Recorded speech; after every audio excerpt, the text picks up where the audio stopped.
Jeshi la Polisi Tanzania lingependa kuwajulisha kuwa hadi mchana huu wa tarehe 9 mwezi wa 12 2025 hali ya usalama wa nchi ni shwari.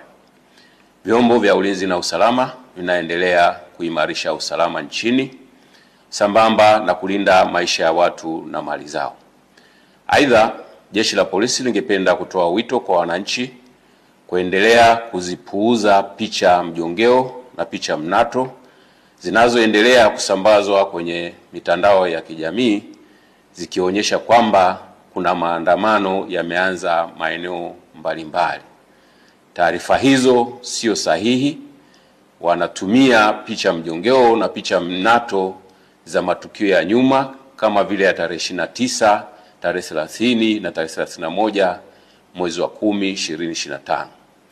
Sambamba na hilo, wenye nia ovu wanaendelea kutumia picha mjongeo za matukio ya nyuma. Kwa mfano, kuna tukio la Juni 2025 ambalo kabila la Wamasai walikuwa wanafanya sherehe zao za jando katika msitu wa Tanapa, lakini imesambazwa kwenye mitandao ya kijamii ikionyesha kwamba Wamasai wameanza kudai haki zao huko jijini Arusha.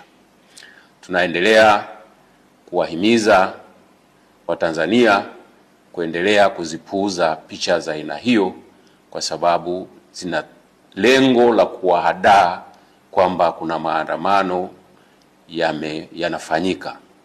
Ikumbukwe kwamba maandamano hayo ambayo yalikuwa yanapewa jina la maandamano ya amani yasiyo na kikomo yalipigwa marufuku toka tarehe 5 mwezi wa 12 2025 kwa sababu hayajakidhi matakwa ya kisheria ikiwepo sheria mama, yani Katiba ya Jamhuri ya Muungano wa Tanzania ya mwaka 1977 na sheria ya polisi na polisi wasaidizi sura 322.